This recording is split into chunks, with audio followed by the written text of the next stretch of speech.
y'all. Welcome back to another episode of Miss McAfee Unscripted. My name is Ashley. I have my co-host Bree here joining us. Hey, We everybody. also have April in the house as a guest, and Jose, and Kanisha was on, but it looks like she dropped off. She will probably be right back. So no worries how that happens. Hi, Michelle. As you guys know, this is an interactive live. I need to take just 2 seconds. Bree, if you can make sure that you're streaming everywhere that you are supposed to be streaming. Yes, ma'am. And I am going to get set up here as well. Make sure I got... All right, I don't see Kanisha back yet, but she'll pop up when she comes back. So let me hit... I am most definitely on Facebook, but I have to figure out why. We'll talk about that later. But yeah, I'm there.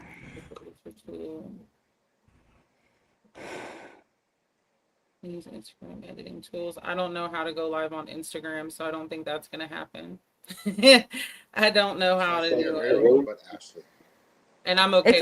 That's why I said it's a lot. It's something that we'll have to set up next time. And then also I have to figure out why every time I stream from StreamYard, my lives are private on Facebook too. So we'll figure out that behind the scenes. But we're here by the grace of God, and we're gonna be all right. Everybody's gonna see us. I did. I hit go live and all that. It's okay. It's okay. It's not a big deal. Whoever's supposed to see the live is gonna see it tonight. That's how I get down. All right. Anyways, so welcome in, you guys. As you guys know, the chat is live and interactive. Actually, I don't know if anyone else can or what. Like, you can't hear me? Everyone but Ashley. Go out and come back in. Go out and come back in, Jose. Okay.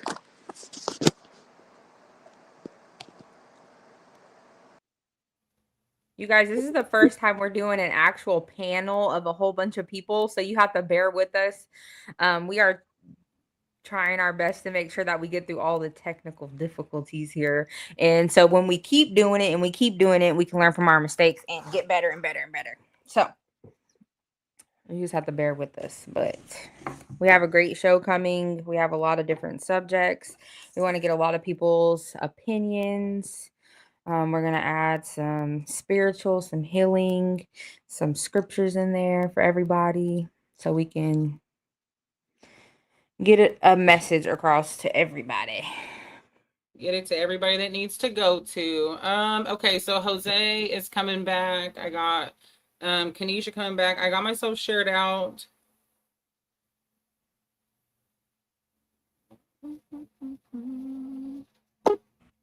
All right, so there is...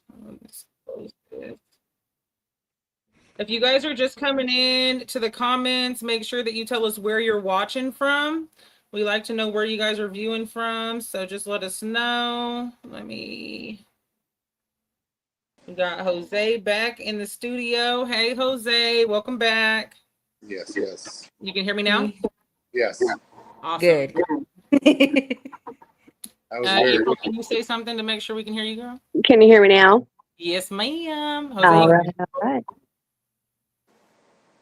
Can you hear April, Jose? Yes. Okay, cool. All right, so we can all hear each other. Mic check 1, 2. We did this before we actually hit live. Hey, brother. Hey, L'Oreal. You guys, if you guys want to take time to share the live out, if you guys are watching from Facebook, pop over to YouTube so that you guys can join the interactive chat over here. If you guys are not subscribed to my YouTube page, it is Miss McAfee Unscripted. I will go ahead and drop that link on the live for Facebook. You guys pop over to YouTube. It's a lot more fun over here. You guys can actually see all the comments the whole time we're live. So I just dropped that link on Facebook. I pinned it. We also have 3 more panels open tonight. If you guys want to come and join the conversation, you guys are more than welcome. Just put #panel in the comments and I'll send you the link for you to be able to come on and have the conversation with us, okay? All you need is a camera that works. That's it. Nothing fancy. So a phone, a laptop, anything like that, you guys are more than welcome to come and join the conversation. And I am pulling back up StreamYard here. Let me see Hello, Mother. where Kanisha went. All right, so I'm getting StreamYard pulled back up. I had to close it out on my computer, so I'm pulling it back up here. Enter. Pretty back. Yeah. Say hi. If you guys are just popping in, tell us where you guys are watching from, and make sure if you guys are watching on Facebook that you pop on over to my YouTube. Let's mute that. And then let me find out where Nisha went.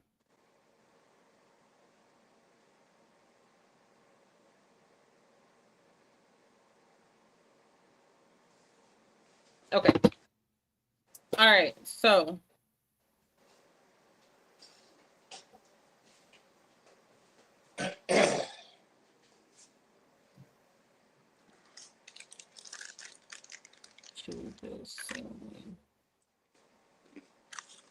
all right, sorry y'all. Like I said, we're working out the kinks right now. All right, so we're gonna go ahead and start saying hey to everybody in the comments. It looks like we have Michelle. Michelle is here. Hey girl, hey. We have my mom, she's in the house. Hey girl. Michelle says, hope you are all ready for some questions. Girl, you know we love questions. So you guys are more than welcome to ask any questions that you guys have to any panel member that you see on the screen. All we ask is that you guys keep it respectful. And of course, if the panel member doesn't feel comfortable answering a question, they are more than welcome to say that they don't feel comfortable. We do have 3 seats available. So if you guys want to jump on and join the panel with us, you guys just put #panel in the comments and we'll bring you guys up with us, okay? So we got my bro, Anthony. He just gave his testimony a few weeks ago. He says, share this and tell a friend. Yes, yes, yes. Make sure you share it to your pages if you can, you guys. We are trying to get the message to the right people on this healing journey. I believe that God brings people into your life for that reason. Anthony says, proud of you, sis. Thank you, brother. All glory goes to God, though. That chocolate baby, this is my baby girl, L'Oreal. She's our oldest daughter. She's watching from Memphis. All right. If you guys are here watching, make sure that you put where you're watching from. Make sure that you are speaking. Don't be creeping and not speaking. We don't do that over here, okay? So I did try to see where Kanisha's at. But we're going to go ahead and get started. If she jumps back on, she jumps back on. If not, we will have 4 seats available. But for right now, we have 3, okay? So we have, we're going to go ahead and get started. Tonight's conversation. Hi, Rhonda from Texas. Hey, we got Rhonda from Texas. So tonight's conversation, we're talking about how much of your childhood are you bringing into your adult life? Tonight, we're going to kind of be going over like how has your childhood affected your relationships, your self-esteem, emotions and conflict, communication, independence, your parenting style, and your goals and your choices. So those are some of the things that we'll be talking about tonight. You guys in the chat, if you guys are watching on Facebook, pop on over to YouTube and join the interactive chat over here. If you want to join the panel, put #panel in the comments and you are more than welcome to jump back on. Hey, Miss Chantel. Chantel from Arlington. Hey, girl. Hey. And then we got Kanisha. What? Yeah. Oh, I hear Kanisha. She's back. Uh-oh. There she goes. I was so scared that I lost you. I'm back. I don't know what happened. I don't know either. It happens. Like I said, we're working out the kinks, you guys. So yeah, we have Kanisha in the house. She's a guest as well. All right. So Kanisha, will you go ahead with the opening scripture, girl? Yes. I would love to. We're going to go with 2 Corinthians. I'm sorry, 5:17. Yes, ma'am. Yes, ma'am. All right. It says, therefore, if any man be in Christ, he is a new creature. All old things are passed away. Behold, all things become new. Amen. I'm sure you guys can guess why we open with that scripture since we're talking about childhood. So I guess I'm going to go ahead and start with the questions for tonight. This is a open conversation. You guys are more than welcome to talk whenever you'd like, or say whatever you guys would like. Let it be for the glory of God. So let's talk about relationships. How do you guys feel like your childhood has affected your relationships? Oh man. Anybody can start. I say, who wants to go Yeah. first? Go ahead, Nisha. Oh yeah, I most definitely. So it took me a very very long time because when something is of you, whenever you're growing up from a child, into your adulthood, you don't recognize these kind of things until it comes to your attention. And I did a lot of people pleasing. I was a child that was the black sheep, of course. I was always not. I wasn't the favorite for sure, and with that being said, I grew to have all these attachments of approval and self-seek, people pleasing, and I feel like I had to hold myself in a certain kind of manner, and I wasn't able to be myself and who I was at heart because I felt like I always had to mold myself and adjust myself around everyone around me, on the strength of having not the correct amount of, I wouldn't say like gratitude or or praise or anything like that, but just the things that's just the small things of saying, hey, like I used my brothers, for example, they used to go get their hair cut, oh, my boys are so handsome, and my mother now at the time, rest in peace, she wasn't she really didn't, have a lot to say to me when it, as far as lifting me up as a child. And so with that being said, as I grew up as an adult, I began to lean on men, relationships um, to fill that void that I have within me. The validation. Yeah, Yeah. for sure. And I mean, and that just came not just in a relationship, but just in job settings, as a mother of myself, and it held me back a whole lot. But yeah, just growing up as a raising a child is very very significant. And making sure that they feel some kind of validation, some kind of importance to their parent. Yeah. It's very important. Very Yeah. important. Yeah. Yeah, I think honestly, like, when you feel rejection from your parents, like that's the first person that you're supposed to be able to trust. So when that initial rejection comes from your mom or your dad or both, like it really starts to make you, it really shapes your relationships. It really, and not just like intimate relationships, like you said, even your relationship with your child. I feel like for me, feeling that rejection early in life made me overcompensate, like to my children. It makes me afraid to ever and feel that way. And I think sometimes it's a little too much, you know what I mean? Sometimes I do. I don't say enough or do enough, or be hard on them. Like they say, this new generation is soft. And I think a lot of that has to do with like we're trying to overcompensate for the things that we didn't get from our parents growing up. But that's just my take on the relationship piece. How about April, Jose, one of y'all? Yeah, I feel like you asked, do we bring our childhood into our relationships today? And I feel fully I did. Yeah. I grew up a very angry child, and I was a bully. And if I could take it all back now, I would. And I learned what no regrets really means, because regret to me is basically my hell on earth, you know, and I've literally had to go back to my first address where my first, where I feel like my soul left my body, you know, at 5 years old. I went to that apartment and I pictured myself, and I did this just this past year. I had to picture that 5-year-old little girl at the top of those stairs. And I had to tell her, I literally said out loud, I got you now, you're safe. Because my whole life I'd been carrying around all of the trauma, the literal physical brain injuries from the PTSD. You know, I actually had to have brain surgery, and Okay. doctors are like, we can't figure it out. And do I still act like a child? Yeah.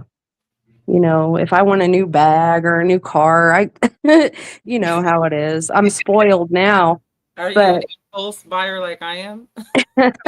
yes, I am. And a lot of my shopping is actually, I feel like it's a bipolar issue. I'm not even sure yet, but I only do it when I'm manic.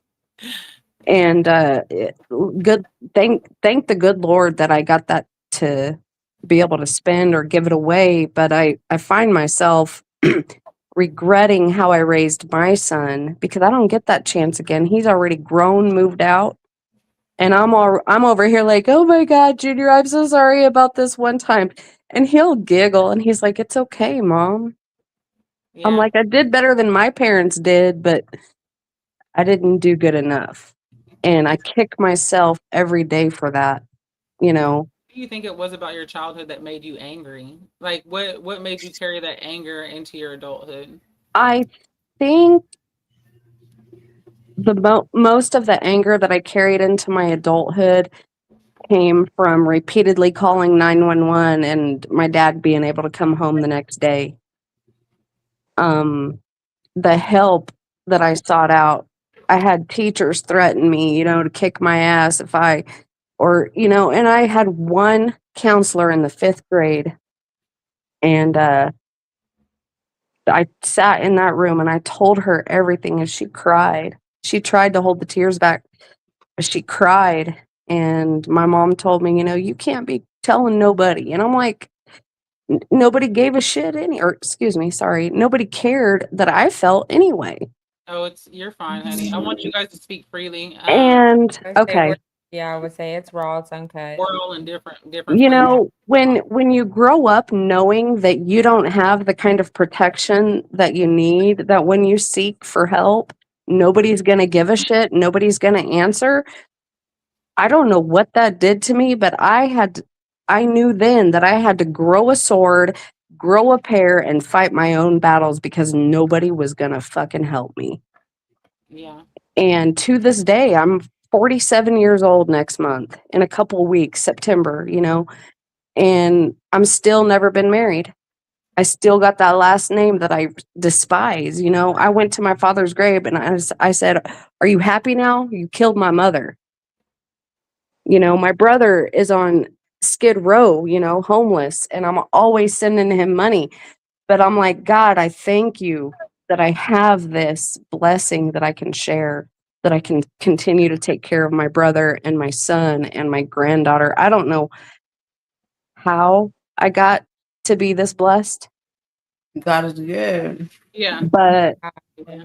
I was gonna say, I God feel you like know, it's always us. It's always yeah, the that society kind of discards at a young age, or that we go through the most growing up. Like, it's always the ones who had the hard childhoods and the hard teenage years that God calls to be the strongest soldiers in his army. And so when you say, I just don't know how I got so blessed, girl, God, and it was all a part of yeah, from the very beginning. When I was older, I was angry with him too. I didn't believe in God for a long time, and it's because I had went through so much as a child and had so much responsibility and stuff as a child. Like, I always thought, like, if there was a God and he was so high and mighty, then why would we go through the things that we go through?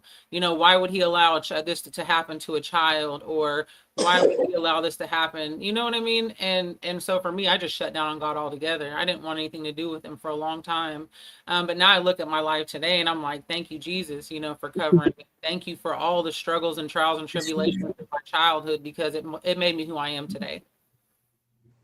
Yeah. You're Yeah. pretty cool today, just saying. It took some crushing, okay? It took a whole lot of pressure to get to where I am today, and God gets all the glory for who I am today, because baby, without him, I don't know where I'd be. Yes, yes. I can say One thing amen. and two for certain is I can attest for her growth, because when I say I've been there since I came out the womb, that was the person that took care of me when I came out the womb. So Literally. I would say that like I had a pretty good childhood for the most part. I can't say that I didn't. I was probably exposed to a lot of things that other people should that weren't. But I feel like for the most part, I had a good childhood. I was exposed to um drugs, drug dealers, my dad, my sister, my brother, my everybody around me. Took her Then with me. me everywhere, Then y'all. it turned into me. But I mean we that's where I came from. So I know that I'm now I'm entitled, I'm spoiled. When it comes to when it comes to my relationships in life, I feel like I've looked for I've looked for the wrong type of man. Because I'm so used to my siblings, my dad, I wanted a drug dealer, I wanted the man with the money, the killers, you know. So that kind of just I mean, I guess I just adapted to my surroundings. But I will say though some of the things that I bring into my adult life when it comes to relationships is probably like insecurities, rejection, um, things of that nature. Just because of my surroundings and what I had to go through as a child. I will say that. I will say that I think being in the streets created a really, really strong insecurity, and it's like a trust thing. So when you're out on the streets and you're doing like whatever it is that you're doing, whether it's doing drugs or selling them, whatever part of the streets or the side of the streets that you come from, I really feel like it creates a trust issue that was all you already had from your childhood, because you couldn't trust any adults when you were growing up, or maybe you were hurt by somebody that you never thought would hurt you, and then you carry that into your streets and then like into your adult life when you finally are saved. Like even for me, like walking with God, I still have insecurities and trust issues. You know, I was blessed with the husband that I have right now, because I gave him hell for the first 2 years, and I'm not saying that he didn't do things to like make me feel here at times, like those red flags, you know what I mean? But for me, like I already had that insecurity, so to see something happen, I would automatically be like, no, no. And sometimes it wasn't even him, it was my insecurity shining through. And I didn't even realize it. But Jose, Yeah. how do you feel like your childhood has shaped your relationships in life? Well, that's the thing. Like listening to you guys, I mean, my childhood was quite different. Honestly, I was raised in a very stable home. My parents have been married for 55 years, but in the same aspect, I think it gave me goals that I couldn't reach in my first marriage, because I just didn't want to give up because my parents never gave up on each other. I mean, my dad used to be a really bad alcoholic, and my mom never gave up on him. I mean, she stood right by his side no matter what. I mean, and kind of, she never drank before she met him, and then she started drinking with him just so they could have something in common. Because she even said that she's like, I didn't drink. I don't know why I started. And now she doesn't drink at all. Yeah. Like she stopped drinking a long time ago, and my dad still drank for a while, and he'd always give her crap and stuff like that. But she's like, I don't need it. I mean, so, um, but like I said, I had a pretty good childhood, but in turn made it kind of hard for me to find someone that could actually do what I expected, because kind of like Bree said, I kind of was entitled. I was spoiled. I got what I wanted. I mean, so I expected to get what I wanted whenever I was in a relationship. And so it's been hard for me to learn to not have that expectation anymore. I mean, it's just to, And I have a question, because and that's why I wanted to do a panel, because I want different backgrounds, different people, different experiences. And so do you feel like with having both parents in the house, because who else had both parents in their house? You did, April? Yeah. You Unfortunately, yes. Okay, so do you guys feel like having both parents, well, Jose, you had a good childhood, totally opposite of everything that we've said. Do you feel like that hindered your growth as an adult, or the things that you were able to do as an adult? Like the Well, things that you knew, like as far as taking care of yourself and being able to get out here, like most people who don't have both parents in the house or have a messed up childhood, like we learned survival, right? It doesn't sound like you had to learn that early in life. So what was it like when you finally got out there as an adult? no, I mean, I did it, and honestly, that's the thing that kind of kept me in my drug addiction for a while, was because even when I got into a bad spot, I could call my mom and be like, "Hey, I need you," blah blah blah. She would send me money. She'd come pick me up. She would do whatever. Like honestly, I had to ask her to leave me in jail one time. I'm all because she would just bail me out of jail every single time. So I would just repeat the habits because I knew that I had that safety net. I mean, I knew that I could get out of the situation anytime I wanted, and so that's why I said it kind of made me more entitled in a way. And I feel so bad now because I abused that blessing that my parents were trying to do for me. I mean, because it made me to believe that I could get away with whatever I wanted.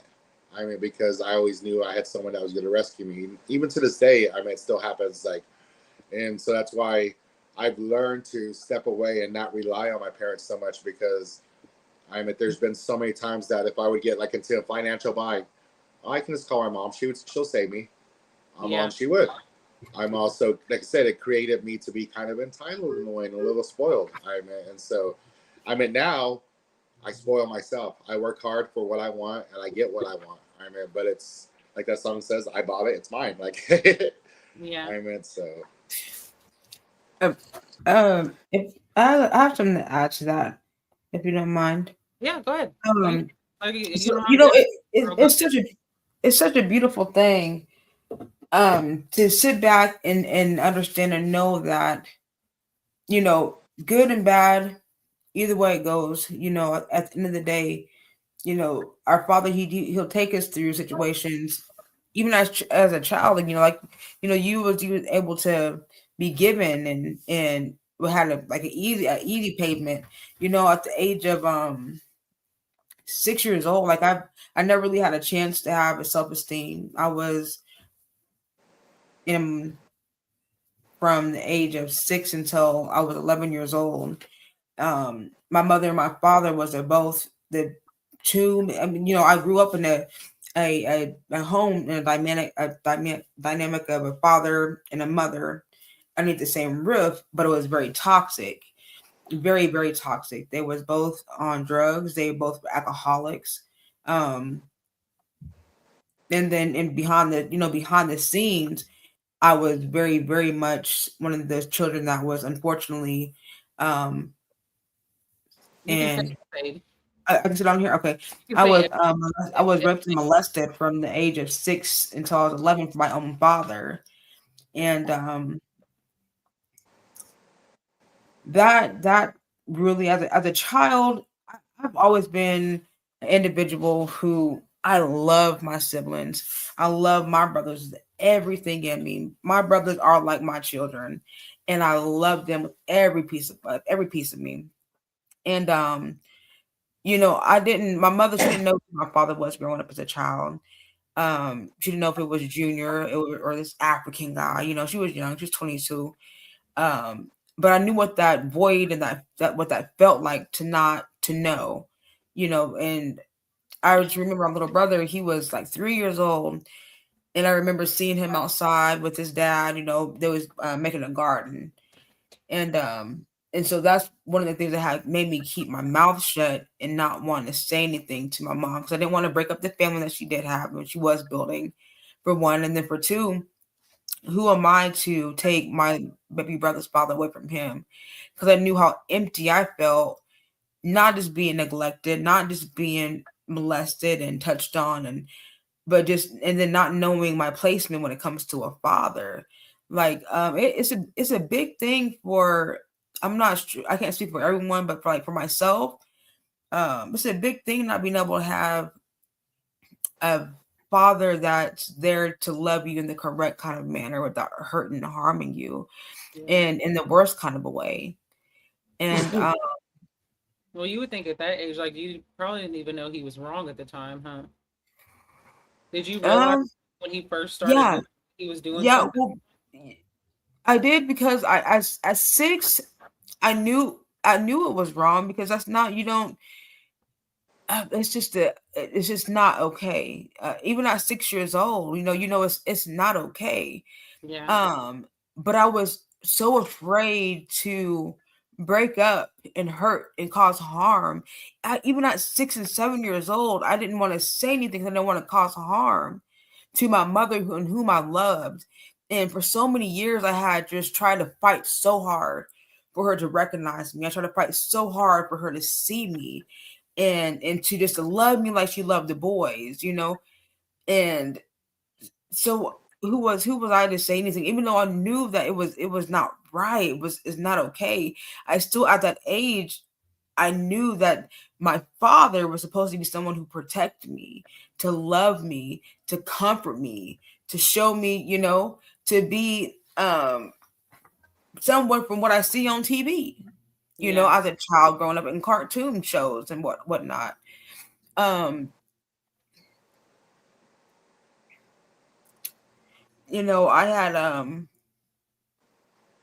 many years. It took me a very long time to forgive my father from on a soul level, on a soul deep, and I had to go back several times, many times, because I felt like I refused to allow his shortcomings to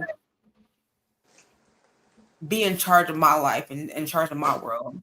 Like, Yeah. just because you have your illnesses and your shortcomings are not going to determine who I am as an individual. That's not fair to me.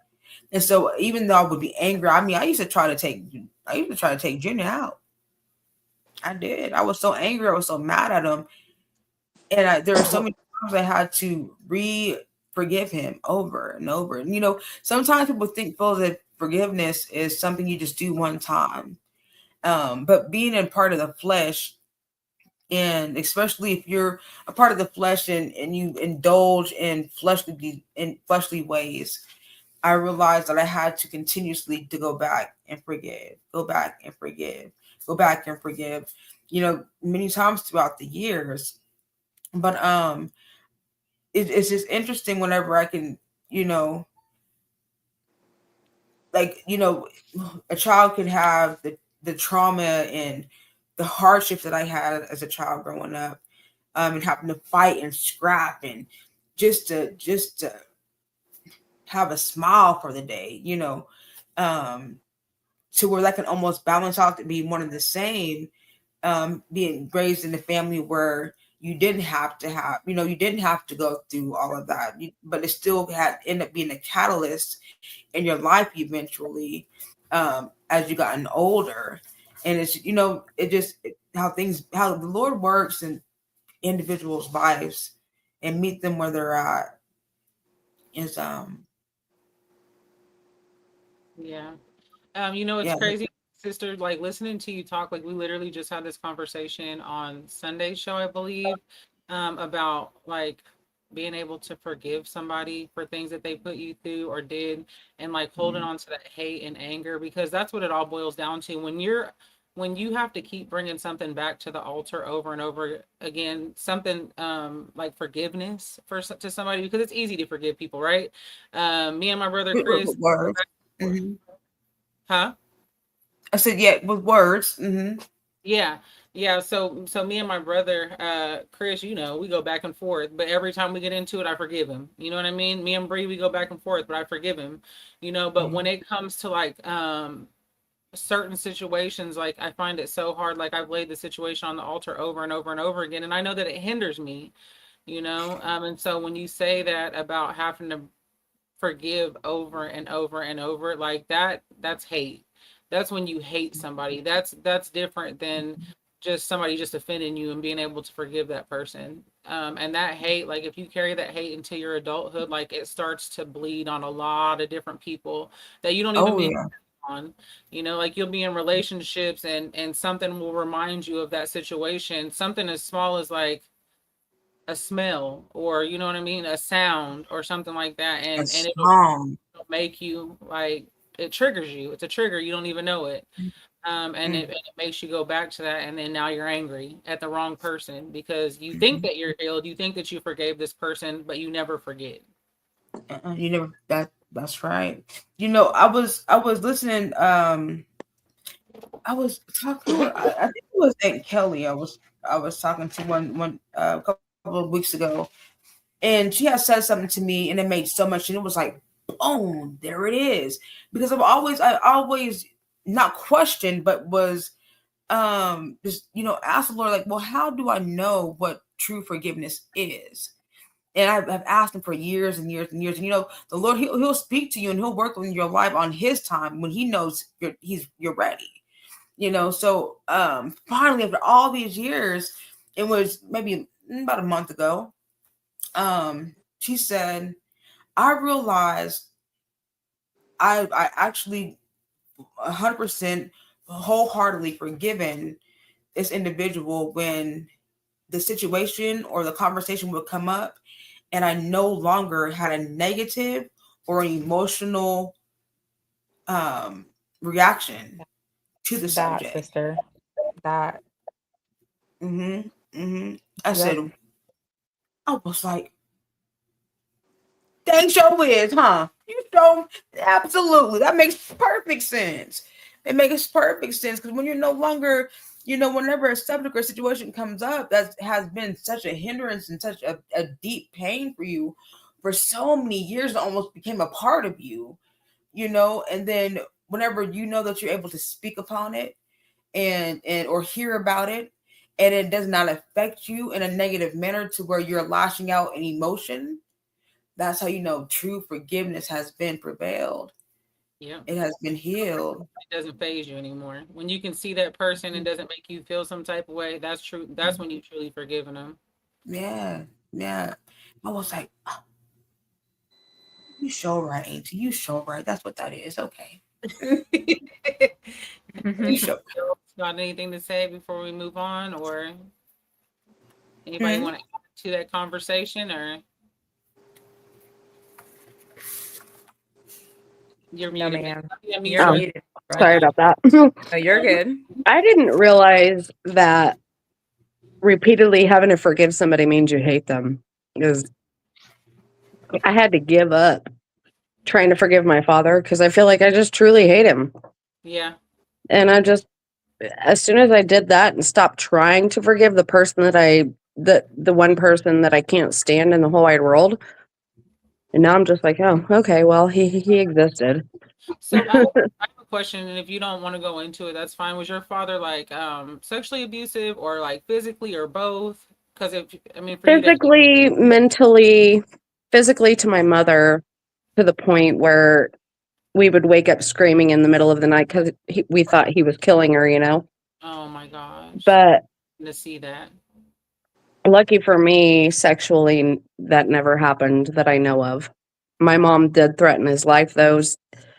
Told him if he ever tried, she would kill him and put him in prison and whatever else she told him. He would tickle my thighs, but he looked me in the eyes one time and I think he saw the fear Yeah. and he stopped doing it after that. So I don't know. I don't know if it came across. I don't even want to know. I don't. Mm-mm. Yeah, I mean, I was just wondering because, like, I think about like the relationship I had with my dad up until I was 13. There wasn't really one because he was in prison most of my life, but I didn't hate him. You know what I mean? Like, I still Right. love my dad.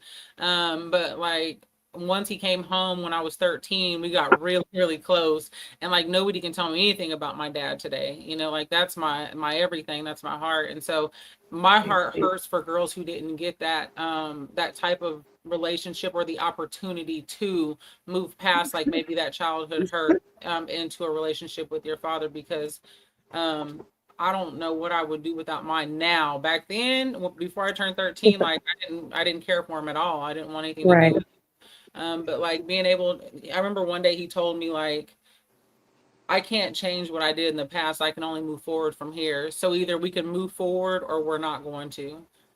And I had to really sit on that as a teenage girl and ask myself, was my relationship really worth just being like But I also didn't have to witness my dad beating on my mom, and he also never molested me or anything like that. So I don't know if I would have ever been able to forgive my father if I had to witness those type of things either. So Yeah, it's something when you know somebody is just that evil and very delusional. He had like grandiose thoughts. Like he would reenact movie scenes for his real life. It was crazy, you know?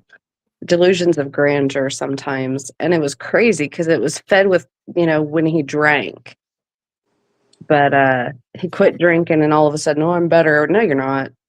you you know, God ripped his arm off. He got his arm cut off at work. And I'm like, that's what you get. oh But my the God. abuse got different, you know what I mean? And my mom, she was on 15 different prescriptions. She was such a saint. But, you know, Prozac, Xanax, all that ruined her. She couldn't quit taking it because it would cause bigger panic attacks, you know? So, You said like what your dad beat your mom, it made you feel some type of way towards him, but like, do you think that ever trickled down into your adult life, like as far as how you allowed men to handle you? it did. My first boyfriend, you can look him up, but he's actually been convicted of kidnapping and whatever. He beat me up all the time. I fought back, you know, because I wasn't, you know, what was I gonna do? Not fight? Yeah. But that went on for about 2 or 3 years. I told my dad, I said, "He hits me," and my dad said, "So?" And and I had one other abusive boyfriend after that. He was a different kind of abuse than I've ever seen, but he was a he would like get me to react. He was a reactive abuser, gaslighter. Oh my gosh, it was terrible. Oh, what? And he actually tried to suffocate me. He knew I have a brain injury and a spinal fluid leak. And I told him, I said, I can't, you know, be suffocated or anything like that because it could kill me. And he was suffocating me with his hands one day. And I let the saliva build up inside my mouth and I just like spit it all out underneath his hands. And he thought he did it. And he was like, ah, and he had the sickest look and he almost had a semi hard on while he was doing it.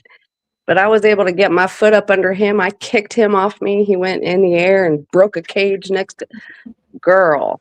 Yes. But Yeah, that's crazy. as far as letting somebody put their hands on me, I didn't allow it. I was a fighter. And so as far as being in abusive relationships, I think I was the abuser a couple of times. You know what I mean? Um, I've gone on a rampage screaming at my recent partner, you know, calling him an idiot and stuff, and that's not nice. But Yeah, yes, powerful. yeah. Before we got on the live, April, we were literally just talking. I was telling them that God has been convicting me about how I talk. Because a lot of the times I hear it's not what you, it's how you said it. Because Mhm. I've always been that way. Like I've always been, I mean, I'm just going to say what I say. And I know that God is moving me into a season of elevation to where I can't talk like that anymore because the different stages and places that I'm going, I'm not going to be able to talk like that. And so he's been convicting me really, really, really bad about my mouth. And I think that is probably one of the hardest things that I've had to work on because I didn't even realize I cussed as much as I do. I didn't even realize I talked crazy as much as I do. Like casual conversation with me and my husband, I'm so used to cussing at him that I literally told him today, like, I haven't cussed all day until you got here. Now, like, I'm standing here talking to you, and I've said like 4 cuss words. Like, get away from me. You know what I mean? And so that's something that, trust me, girl, I did it. I'm a cusser, and Yeah. and so It's hard. the hardest things on my walk that I've had to try to do. But baby, I'm gonna get there. Y'all pray for me. I'm a true believer in you, honey. All the way 10 toes down. You know, I'm a true believer in you, and you allow the Lord to use you. You are a doer. You're not a talker. You are a doer, and you get it done. So I Yeah. know. I It's most gonna take a lot of definitely. prayer and a lot of believing because by my Yeah. faith. I do have one more question before we move on from relationships because we have some more topics that I want to go over. So before we move on though with relationships, do you guys feel like your No, childhood no. Oh, it's my Lynn. It's okay. Hey, She's 6 hey, my Lynn. Yeah.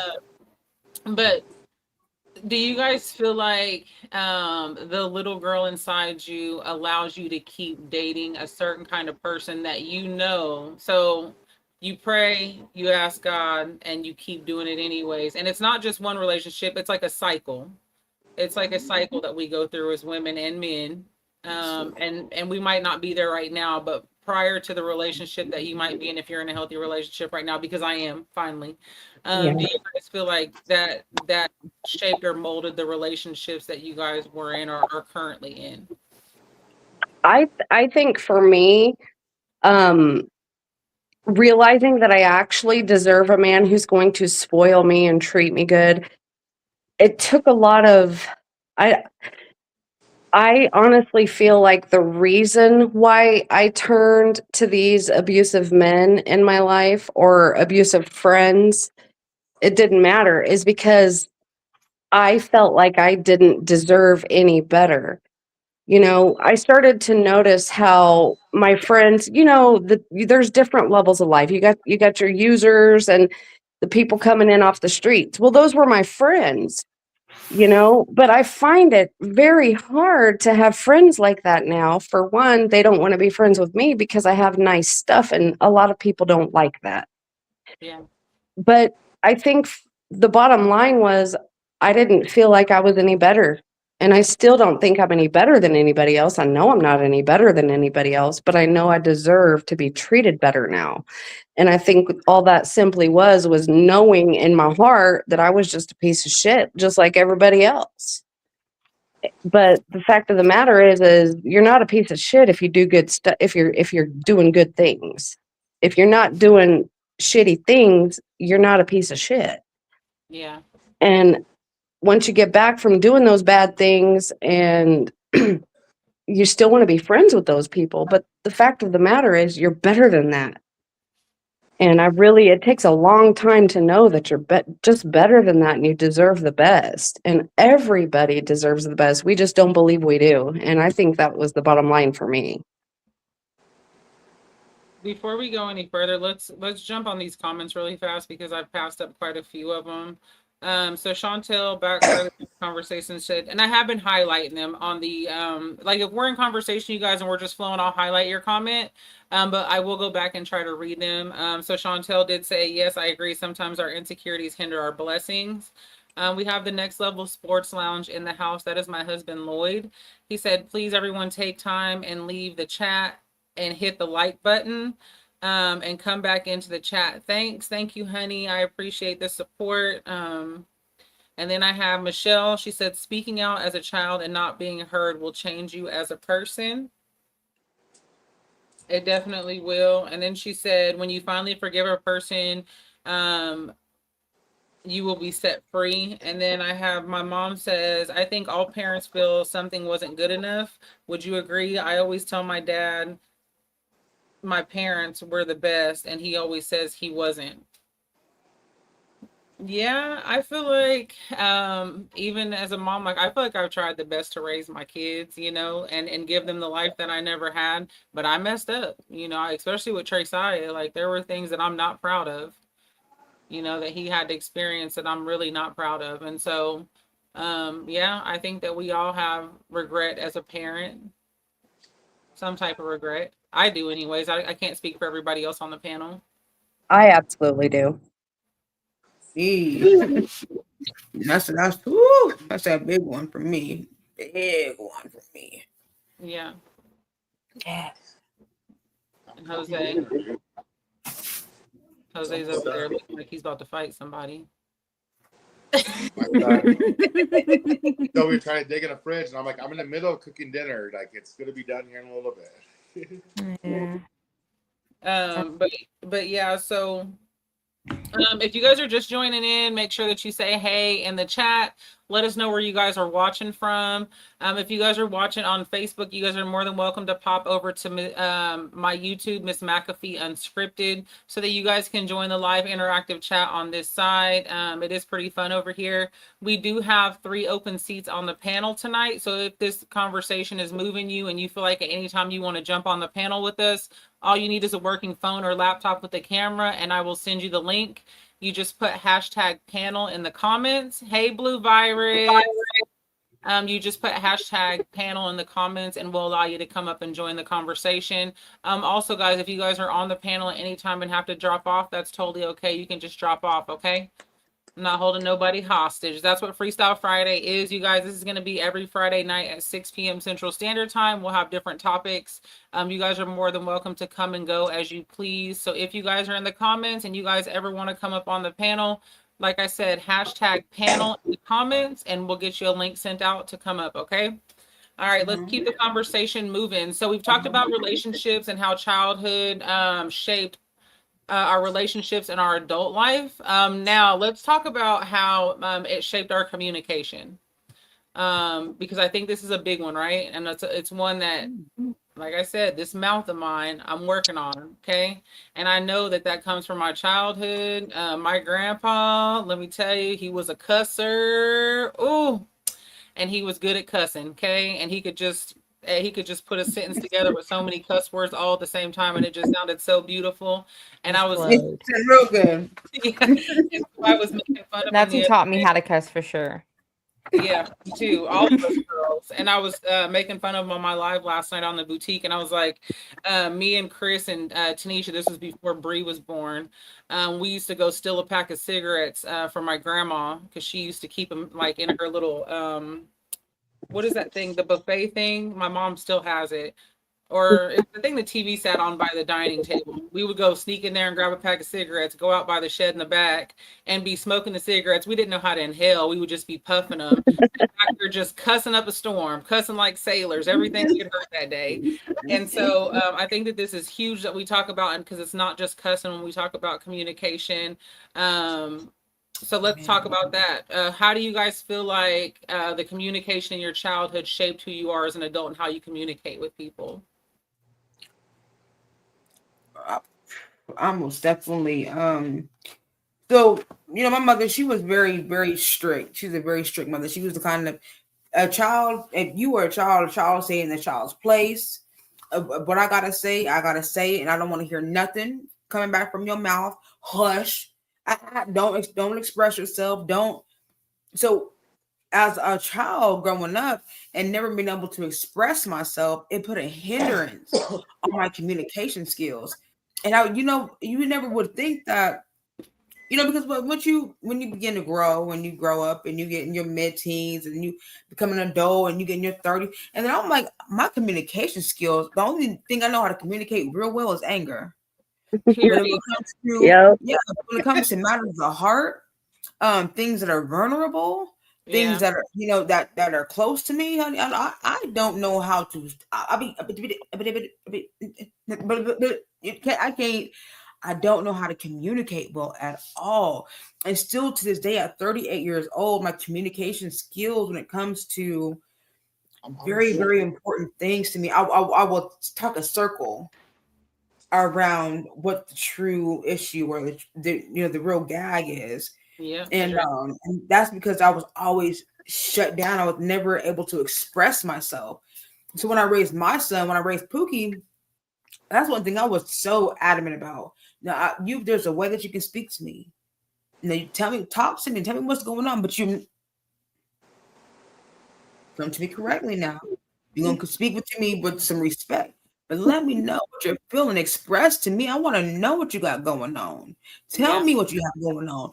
But that was just because, I knew how my mother did me. It didn't know, it didn't matter what it was about. If it was me whining or crying, or if it was something real important, it always immediately got shut down, because in her world, in her mind, where she was raised, I'm a child, and a child has to stay in a child's place.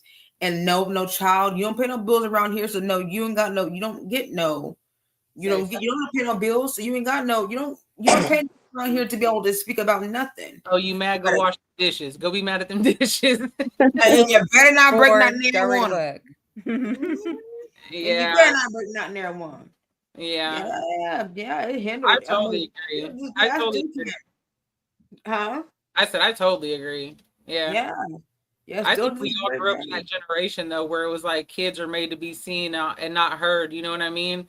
I talked about that a lot when we were doing the Heighten and Enlighten podcast. How every emotion that I had turned into anger because I didn't know how to properly identify any other emotion the correct way. Like if I'm sad, it turns into anger. If I'm gonna miss you and I know it's gonna hurt me, I'm mad now. You know what I mean? So I totally agree with that. I totally agree with that. Yup. I'm just now learning what my feelings are. Just now. Like within this past year, I've been able to say, I'm feeling this kind of way. I don't want to yell at you, you know,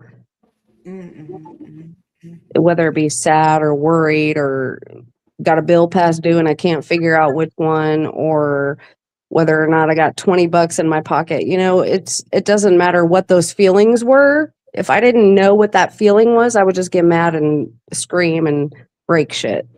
Yeah. Anger. Yeah. Frustration. Jose, what about you? You've been kind of quiet down there. Let's hear from the man on Well, the no, phone. I was just kind of letting everyone talk, but I mean, the thing is, like with me, I was raised by my mom more. My dad, I didn't communicate with him very much. He was a truck driver, was always gone, and we were quite different. I've always been more of a I'm in the house doing the stuff, never outside of my dad. So I never really communicated with my dad. Even to this day, I still have a hard time communicating to him. Like he has a hard time telling me I love you. Like, and it's not that he doesn't love me. It's just that that's the That's way that he. old man. Yeah, Yeah. that's that old. I mean, it's just like being in my marriage that I'm in now. He has a hard time accepting it. Yep. So, but with my mom, we've always had open communication, and she's taught me at a young age, and I instill this in my son now, is if you don't speak, you're not heard. I mean, my mom's always told me that as a young age. I mean, so with my mom, she taught me how to communicate. Now, she may not have taught me how to communicate properly all the time because she was a yeller. I mean, and so I get kind of riled up a lot of times too, and I start yelling too, and I had to pull myself back. I mean, that's something that I'm working on is not always being a yeller because, and I still use her phrase all the time. Well, the only reason why I had to yell is because that's the only way you seem to hear me, and so. Now we please. So like I said, but Yeah. I've instilled in my son a lot to communicate. Like, I mean, whenever me and my husband, when we got custody of him, he was 4 years old. He didn't speak a word. Like he didn't even say basic words. He didn't anything was and I'm like, nah, use your words. What do you want? What do you want? Tell me what you want. And now he communicates eloquently and very proficiently. So and that's what I want. I want him to. I want him to be able to speak up and not be afraid. I want him to be a leader. I mean, because like I said, I feel like I was raised to be a leader, which is kind of a tough situation because there was an expectation from a young age. Like I had to be this way. I had to talk this way. I had to act this way. And that's why I kept my relationship with my husband in the closet for so long because I was instilled in my brain that I had an image to uphold, that I had to talk a certain way, I had to be. So that's kind of where I'm opposite of everyone. Like mine wasn't abusive like in a bad way, really, completely, but it was in a way because I had a image to uphold. I was taught at a young age that I had to be perfect. I had to do this right. I was put in leadership groups from a young age. Like I was in the GR forum since I was 7 years old, and I was the president of a group at 7 years old. I mean, because I was instilled that I needed to be this person. I needed to be, so it kind of made it hard. And I think that's why I fell into the drug world myself was because I got tired of having that image to uphold. I mean, and so, or it was kind of a game in a way too, I guess you could say, because, ooh, I wonder if I can do this without people realizing it, or I wonder if I can still get that image that they wanted. So, communicating for me has always been one of my stronger things for the most part, but maybe not properly the right way all the time. I mean, because like I said, I am a yeller. Thank God I don't do it at work anymore because I'm a manager and I've been in management for 27 years. And at the beginning stages of my management, I wasn't the greatest manager. I mean, I get shit done, but it wasn't always the best way of getting it done. All right. Thank God for growth, huh? Yes. Yes. Thank you. Because like I said, I get tired of hearing myself yell. I have a I go ahead, sister. no, baby. Go ahead. No, go ahead. I would say I'm not a communicator at all. Um, I'm trying to get better at communicating. I'm more of like when my feeling. I'm not an affectionate person. My family always knows that, and I don't really know why I'm not an affectionate person. I just always been that way. Like I don't want to hug you. I don't want to kiss you. I don't really want to talk to you. Like I don't know why I'm that type of person. I guess I don't know. Like my sister always showed me affection growing up when I was a kid, but I guess my parents didn't too much show me affection, so I really didn't know what affection was, I guess. So I'm just not an affectionate person. Like I know how to communicate, but I feel like when I communicate, it comes off as like my sister says, anger sometimes, or like I just shut down. I won't communicate at all. That's where my communication is. And like I don't know. I don't. That's what I said. Maybe my sister can describe me or describe it, or my mom. I don't know. I'm just not a communicator. I shut down when people die. When people like, I just shut down. Like I don't, and it still as an adult that's about to be 32 years old. I don't know. I just don't. I can't really figure it out. Y'all, she hugs me from the side still. Baby, she's about to be 32. Is that crazy? She's old. Yeah. Baby. You know what though? Everybody is different. Ain't That's no two people are the same. Like we have similar experiences. Like some people are germaphobes. Like I don't like people, but I love everybody. You know, if somebody needs help, I'm there, but I don't like to be around people. I'm just it's one of those things. I love everybody, but I can't stay. And maybe that comes from being confined for 5 years. I don't know, but yeah, no, I don't judge. I don't like hugs, but I need a hug. Yeah. And Yeah. I don't like I'm not an affectionate person. I'm not a very big like communicator, but I am like a very like genuine person, and like I'm like a Yeah. giver, like I guess like I take care of people's kids. I'll take care of my friends. And I don't know, maybe because I seen like my older sister do that for people, like just take care of people. Like I feel like we had a family, but like we would go out and create other families in the streets Yeah. because we dealt with like for me, I've dealt with like a lot of death at a young age. So like both my grandmothers, my children, my like I've dealt with a lot of death, I guess.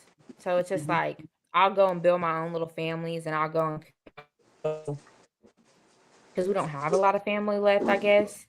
So I'm not a communicator. I don't know how to describe it. And I guess seeing so much death for like my aunt, my grandparents. I mean, you know what I'm saying? Stuff like that. Maybe that could be why. That's what I said. I'm still healing It could myself. be. I feel like we all have to build a new family at some point. Yeah, I think honestly, like what she's trying to say or what I get out of that is like we lost so many people in life that she's scared to show like be over affectionate. Yeah. Um, like it's easier to disconnect if Hmm. something happens, and it comes from the trauma like of losing so many people at such a young age, because Bree was young when we lost everybody. You know, we were all really young, and it was like back to back to back to back to back, like the rocks of our family and very strong people in our family all passed away all at the same time, and so it was like over and over and over and over and over again. And for a child who doesn't really know how to express kind of feelings or know or even know what's happening, you know, you don't really even understand at the age she was, like, why is everybody around me like they're there one year around the Christmas dinner table and then they're not, you know what I mean? Yeah. As a kid you don't really understand, you just know that it hurts and you're not going to see that person anymore, and so it kind of makes you pull away from the family that you love so much, because you have to think like it doesn't matter how dysfunctional your biological family is, you love them, right? Yeah. And they could be like super dysfunctional, but and it makes you create other families outside of there that, you know, like, okay, I love this person but it's different, you know, like I don't know. It's like trying to build a bigger community because you've lost so much. So now you're trying to compensate for the ones that you have lost with these relationships that you build outside of your biological family. That's how I look at it. I might be wrong, but that's what I got from that That conversation. she was that saying. 100% makes sense. I think you should be a therapist. So I'm actually getting ready to enroll in school. I'm 2 semesters away from having my bachelor's degree, and I am going to change. I want to do social work and psychology. I love that. Yeah. Yeah. So Congratulations. I'm wanting to start that next semester. 2 semesters left for my bachelor's degree, and then I'm going to go for my master's. So. Woo! Yeah. Good job. Let's jump to these comments really fast because we do have some new people coming in. If you guys are just popping in, make sure that you guys say, hey, don't be creeping and not speaking. Let us know where you guys are watching from. And we do have some panel seats open still. So if the conversation is moving you tonight, you are more than welcome to join our panel. You just put #panel in the comments and I will send you the link to join. All you need is a cell phone or a laptop. And the link that I'm going to send you, and you can just jump right up here and join the conversation. But let's go through some of these comments. So we got Blue Virus in the house. Hey, Blue. Blue is over on my husband's channel, the Next Level Sports Lounge. They do their Cowboys podcast all the time over there. So if you guys aren't subbed up to the Next Level Sports Lounge, you guys can go sub up. I know he's got a comment in here somewhere. He's been real quiet this show, which is not like him. He's usually in the comments just saying stuff. Michelle says, I agree with you, Gwen. As a parent, I know I failed in many ways. Nyla says, if God ain't in it, it won't work. In all things, he did it for me back then. He can do it again. Amen, girl. Amen. We got CZ in the house. Hey, CZ, my little ginger. CZ is also from the Next Level Sports Lounge. Over there with my husband and them. My mom says, we were always in grown folks' business. I come from the party era. My parents always partied. So did mine. Yep. Definitely come from the party era. I got my dad in the house. Hey, Papa, what's up? Mama said those church hugs, talking about Bree sideways hugs. Ooh. That's exactly what they are. That's all right. That's all right. You They got got a piece of, huh? You got a hug, didn't you? It was just a little piece. It's fine. Jimmy says, Sir Jay said, Kenesha Reed is a YouTuber. He got a YouTuber stepmom. Oh, Oh, love you, man. YouTuber auntie. Don't worry about it. We got Lena's TV. Hi, welcome in, welcome in. Stay strong regardless. You got this. You're not alone. We got Miss Rhonda in the house. Hello, Miss Rhonda Massey. Congratulations. We got Mama Marina. And we got my husband. I'm here, baby. So yeah, that's my husband right there. If you guys haven't subbed up, you guys can go sub up to the Next Level Sports Lounge. If you guys are NFL fans, they have a ball over there. There's a lot of cussing and stuff over there though. So yeah, but I mean, if you guys like to cuss and watch football, that's a good podcast to watch, y'all. Okay, so you guys who are just jumping on, we're talking about how much of your childhood are you bringing into your adult life. We've talked about your relationships. We've talked about communication styles is what we were talking about just now. We have Voice of the City. Hey, blessings, folks. Thank you so much. So we're talking about communication styles right now from your childhood. I think that we've touched everybody on the panel for the most part with communication. Was there anything else that we didn't touch on communication that you guys think we missed on communication? Because if not, I mean, we have some other topics we can run through. I know I have more than this pamphlet here. I just had it. I don't know where I put it at.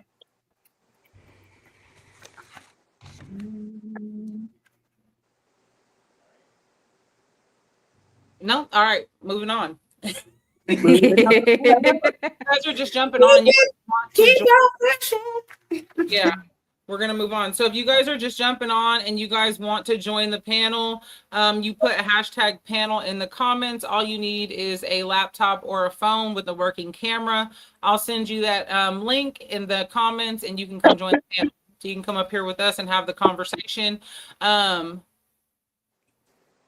Oh, not I'm in trouble. CZ, I don't get in trouble. I'm the punisher around here. Nice try, though. Oh, Yeah.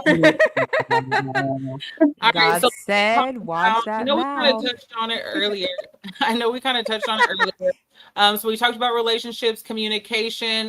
Let's talk about how our childhood shapes our parenting in our adult life. Let's go into detail with that. So I know we've talked about some of the regrets that we've had as parents and like some of the overcompensation maybe as parents.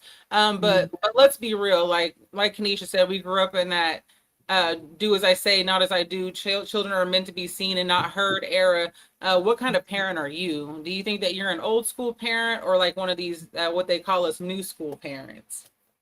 I think I'm Myself. right in between, honestly. Anybody? I was in the middle.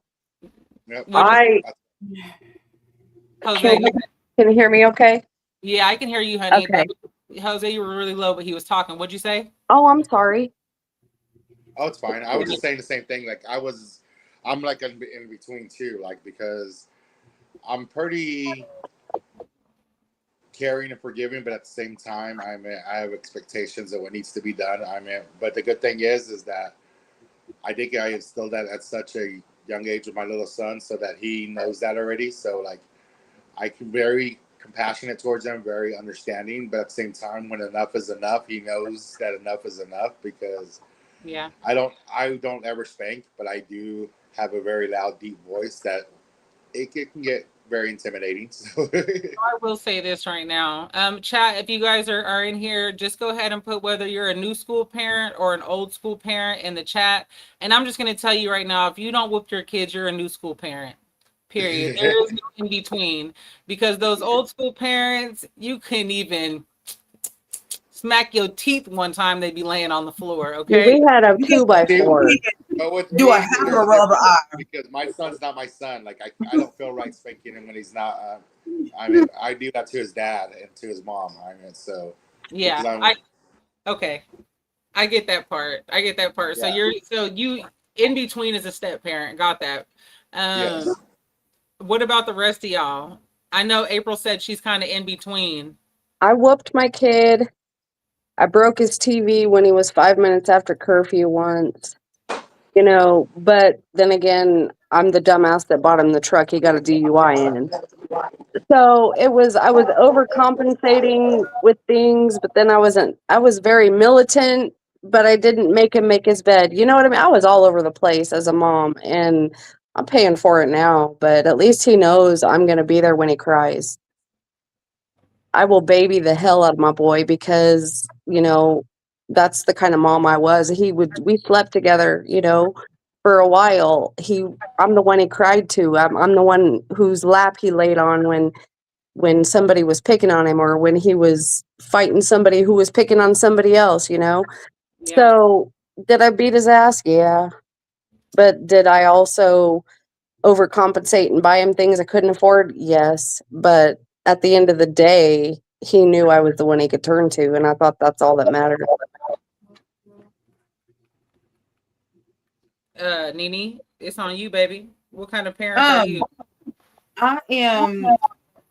I'm a different kind of parent.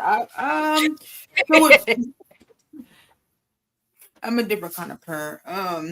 So with Pookie or with Jimmy Trish, well, he he's about to be 22 next month, and he still likes to be called Pookie. But so with Pookie, whenever he was first born, I was 15 going to 16, and I did not want to be a statistic for myself nor for my child. So I was very, very, very firm and strict with him, but I wasn't like whoopings, and I don't know, like I get along really well with children, kids. I don't know, I just understand them, but I just knew how to get down on their level and be like, listen, I understand this here, okay. And he just never really tried me a whole lot, It just didn't take a lot at all.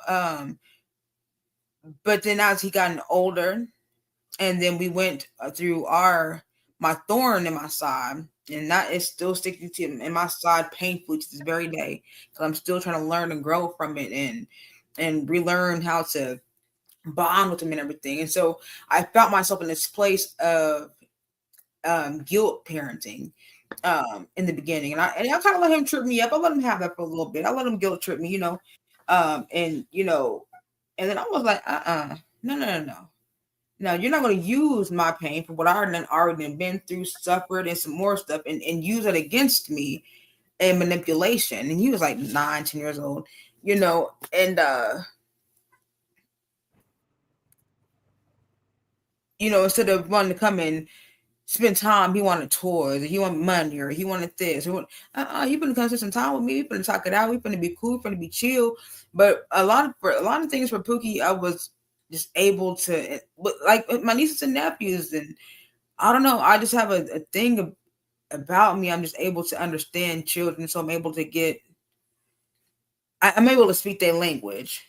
Yeah.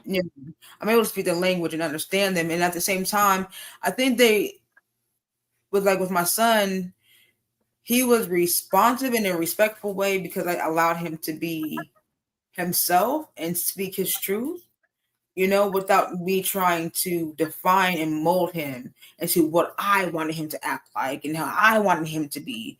I allowed him to be and speak within the right kind of manner. I don't know. When it's up to the Lord, I really can't put it into words. I just, I mesh well with kids. I understand them. I get them. Yeah. And so I know how to get it on their level and be like, excuse me, we need to talk now. So you're pretty much a new school parent. Ish. Mm-hmm. So you're pretty much a new school parent. I wish I would have been like that with my son. I took privileges, like there wasn't whoopings. Oh, you like that game though, huh? Oh, you like that game? That's mine. Thank you. That'll be mine. Yeah. I took privileges away. I took, what did he like the most? I took that away. And that right there, that's what got him. Them games, what he liked the most, his books. Baby, I could ask me if I want to take a book. Oh, you like Harry Potter? Not this week.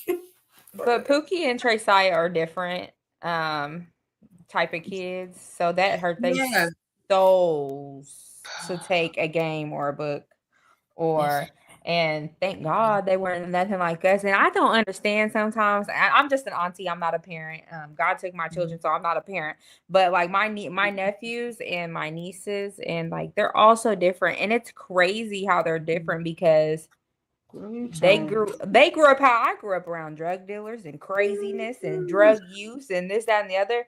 And by the grace of God, like the new generation that is coming from all of us are just different. Like my nephews love to play the video game. They love to read a book. He's the smartest thing in the whole entire world. But when Tresiah got older, he wasn't around a lot. But that's not. So I will say that. But a lot of it was going on. A lot of it was going on. The same activity. Exposed to it. Rankings, the same. But he wasn't. I didn't allow him to be exposed to it. You know what I mean? Yeah. And I didn't allow him to be. I was very watchful. You know what I mean? Like I mean, we, be careful about. And that's why I say, like, our parents weren't watchful. I think I was overprotective, and I mean, Bree gives me so Tresiah is 13 right now, and he is Lord he's bigger than me now. He's 6 foot taller, stands over the top of me, and I don't know if I've shrank or what, because I used to be 6 foot, but I'm not no more. I guess that's what the doctor said. He's taller than me. He makes me sick. But now he's kind of got that like 13-year-old like pop of the lip a little bit, like, you know what I mean? Like I said, but then you can't get mad because it's logical and it's correct. Like no, hell no, it ain't logical and it ain't correct. Tresiah thinks so. Tresiah thinks he's smarter than me. Oh, okay. Oh, girl. And so he doesn't. So some of the things that he says, I'm like, son, where did you get that from? Well, I will say, when it comes to certain things, he is very much smarter than me. I woke up for his first day of school, came downstairs. He was sitting in the kitchen eating pancakes and watching a political debate between Democrats and Republicans. And I'm like, son, what are you listening to? And he was like, oh, just a debate, and kept eating his pancakes because he knows. Yeah. that. And he was into that. Yeah. There's Isn't no that wonderful though? Yeah. How beautiful is that though? It is. He's different. So we're gonna go to the comments really quick. Before we do, I will say that I am pretty much a new school parent. I will tear that ass up.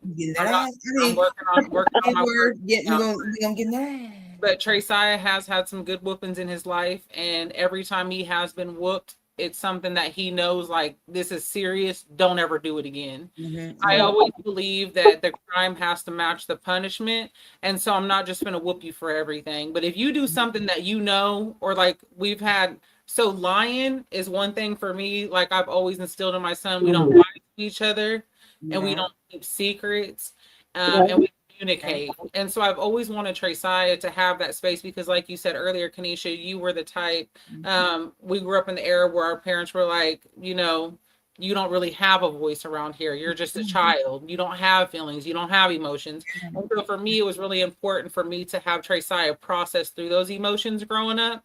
And so like if he was feeling some type of way, we would sit down and have a conversation, and I would ask him for his input, like, son, I need you to tell me how you're feeling right now. Why are you feeling that way? That's right. You know, like what's making you feel that way? Or hey, you know, slap you because you have business. Now let's sit down and talk about why. Because he might have just what parents back in the day didn't understand, I feel like, is as kids we could jump off the couch, jump off the dresser, then run in the living room, run through the front door, leave the front door open, come back in, and then get a whooping. And there was no explanation as to what part you whooped me for after I said right. All of it. No. So what am I getting for? And so for me, I always made it a point, like if I tear you up, if you get a whooping, now come sit down and let's talk, and let me explain to you exactly why I did it, exactly where you went wrong, so we know we're not doing that again. That's right. That's right. So I am very much so a new school parent. I don't know with my daughter. She's 3 months old. I really feel like she's going to have a lot of big energy already, just because how she has energy right now. So big energy to the Lord for raising this little girl to see what that's going to be like. But for my boy, I think I was a little bit softer. So let's see. We got some comments. We got Rhonda says she's an old school parent. Michelle says nothing slaps you in the face when you're parenting your child and you catch yourself sounding like your mom or dad. Oh, the worst. Lloyd says I used to be an old school parent since I have my Bam Bam, which is what he calls our baby. I'm a new school parent. Hey, Tiara. Tiara said she's an old school parent. I could see that with Auntie Leslie. Auntie Leslie was definitely an old school parent. She's not here to defend herself, so we won't talk about her. But if you went to her house and you didn't have to be her kid, she would tear you up too. Just know that. My dad said, tear that ass up. He's an old school parent for sure. Blue Virus says old school. And then I have Voice of the City. It says, I grew up in foster care, so love was not an affection. Hugs were never seen, and discipline was always a threat. So I raised my children with love and affection, and definitely tore that ass up when messing up. Clock it. So you know on the word now. Now let me open up that word, because the word will tell you. Yes. Spare the rod, spoil the child. My mom says old school. My mom is Gwendolyn, and y'all, she was definitely old school. That lady was crazy. I don't know, you know, she was off her rocker back then. And then we got Miss Rhonda says I was overprotective of my kids. I still am. I'm still overprotective. My son is 13 years old, and he's never stayed the night at nobody's house but family. He's not allowed to go nowhere. Period. Pookie about to be 22, honey, and he just started leaving the house to go to his homeboy's house. Like, stop. Don't tell nobody. It's like Trey said when he turns must 18, go. he's moving out. I said, no, you're not. Where are you going? Because wherever you going, I'm going. Pookie talking about he about to move up to Denver. Okay, well let me know when you go because I'm gonna pack up so I can go with you. Oh, now my dad's on here telling my business. He said you were the same, messing up in school and telling me what you were gonna do and what you weren't gonna do. I don't remember that. I was a saint. He's lying. Wait. When that happened? Y'all, we used to get slapped for saying an adult was lying back in the day. I apologize, Dad. We couldn't say storying. You ain't lying. They storying though. We got Eagles Drew in the house. Hey. What's up, Drew? How are you? Welcome to our first official Freestyle Friday.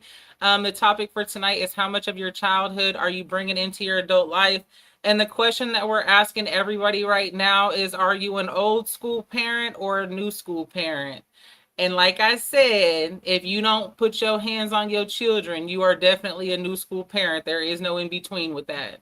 Okay, so drop in the comments, Drew, are you a new school or an old school? Right, Kanisha, you know they lying on me. Mama. You know what I think is crazy?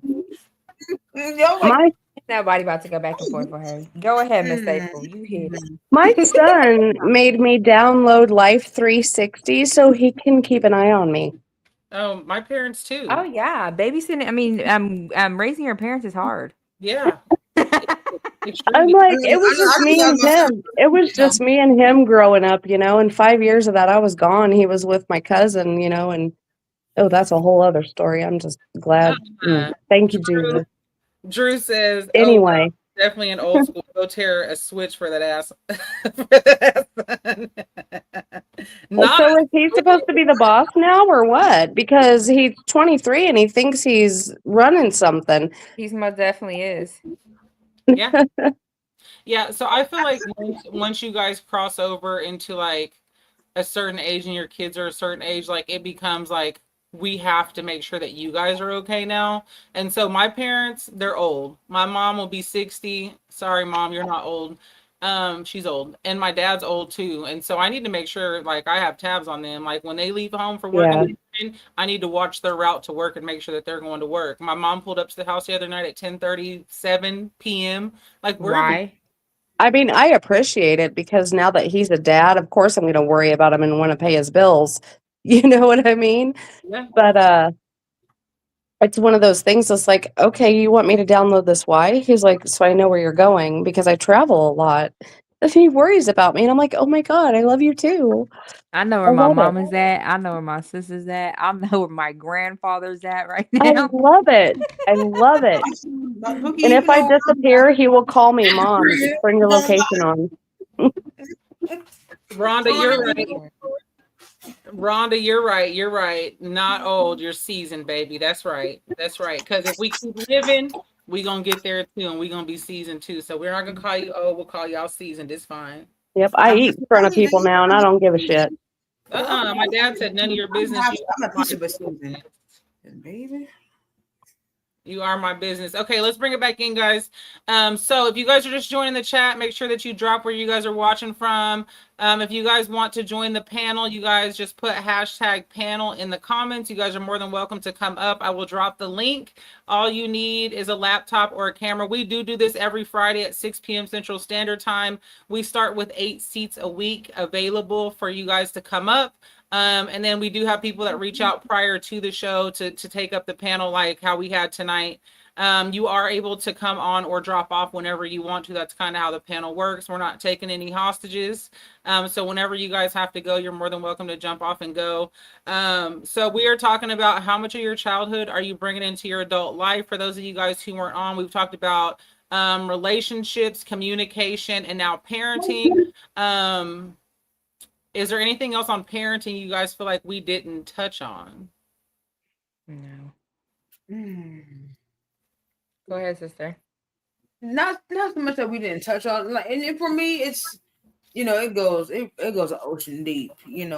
And that's because from one, I'm an deeply emotional person, and I've been trying to make a lot of amends with me and my son. My son and I and it's been uncomfortable. It's been uncomfortable a lot of the time, for to be completely honest, very uncomfortable, because for a good 8 years he was living with his dad, and you know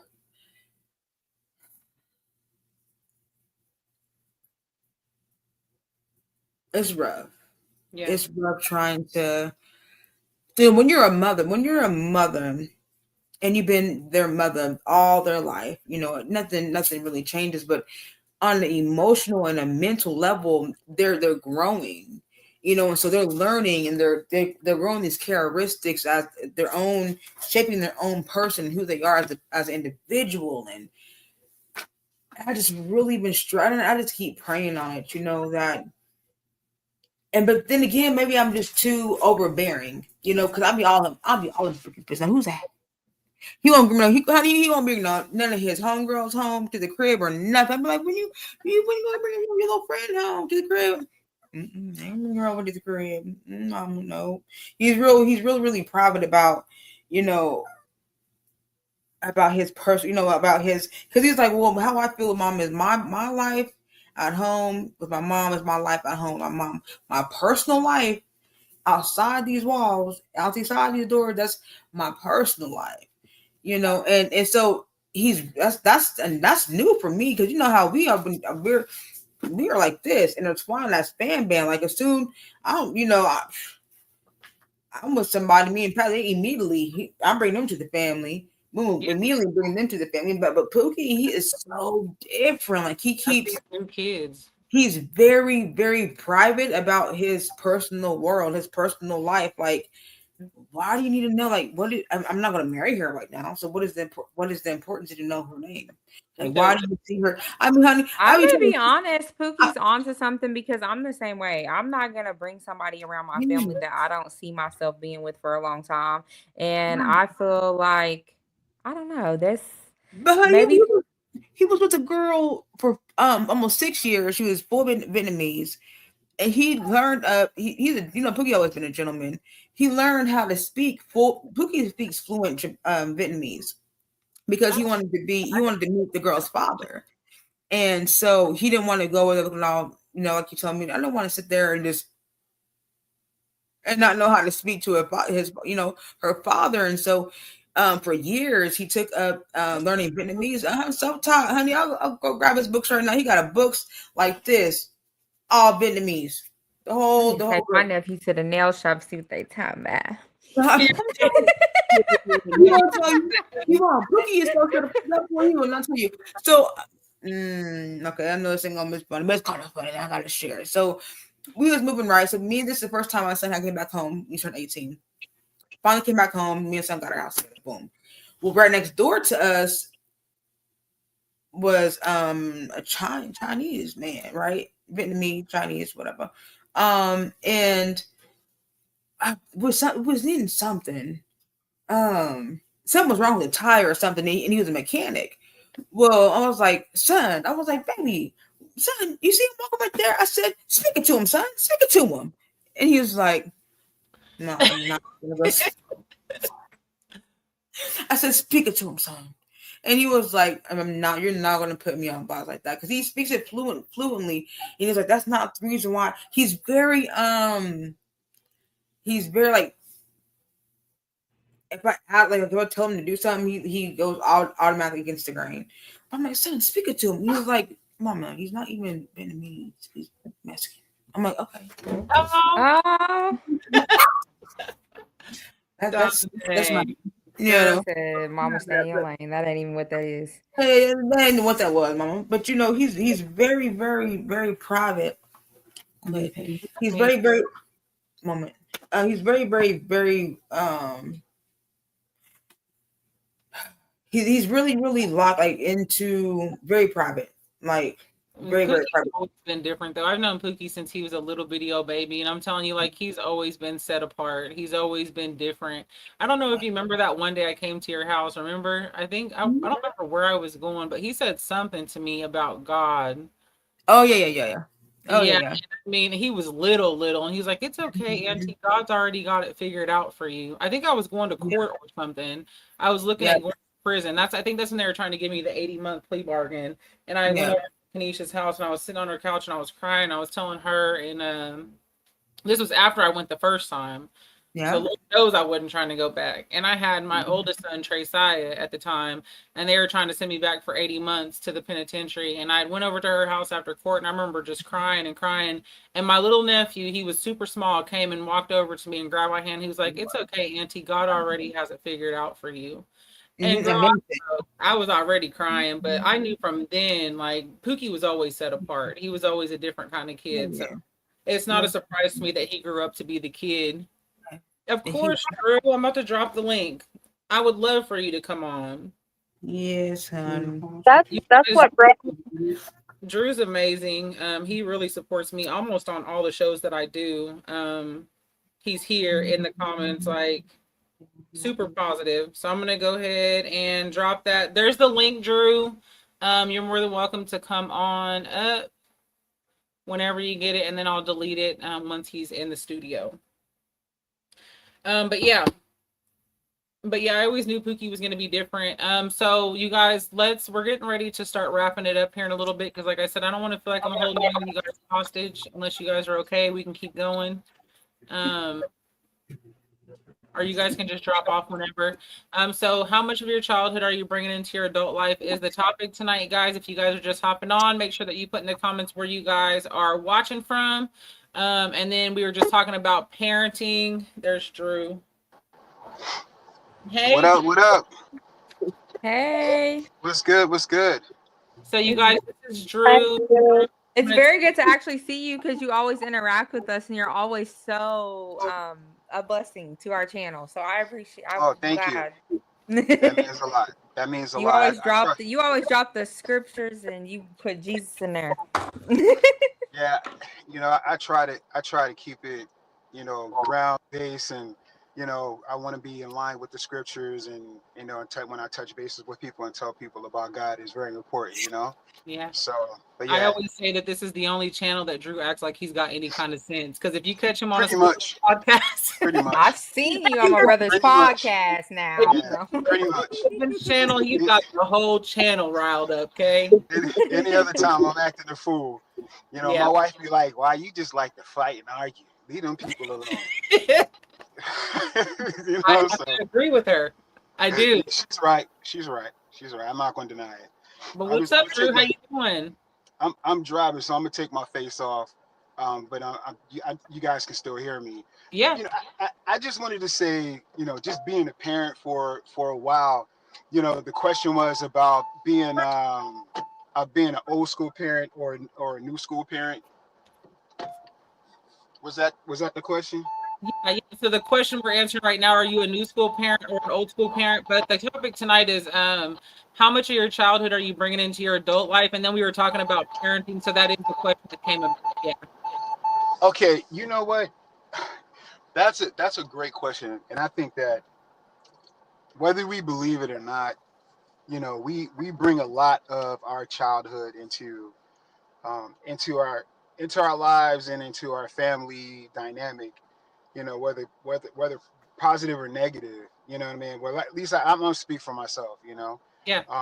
My son, I had to learn how to really dial some things back pertaining to how things were done or shown to me, and I had to really come to an understanding that, and it's not so much being weak, because I thought it was like, man, my parents were tough on me at times, yet loving still, but tough, and I felt like I had to do the same, and that wasn't all the way true. Whereas I had to, use wisdom, and I had to understand that the time that we're in now is slightly different.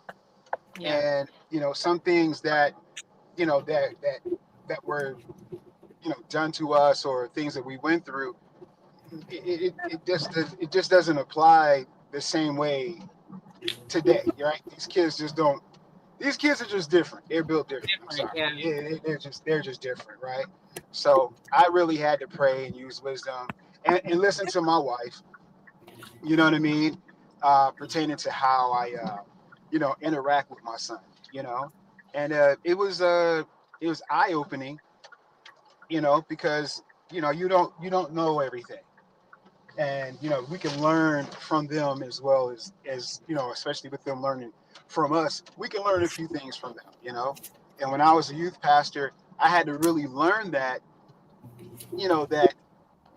no matter how crazy I think my son is sometimes, I just have to sit back, be patient, and really listen and try to glean something from it and try to negotiate and not be so hard like my parents were, especially my dad was Yeah. with us. I'm the oldest of three boys. So all the accountability and responsibility fell on me. You know what I'm saying? So and my son he's an only child. My wife is the only child.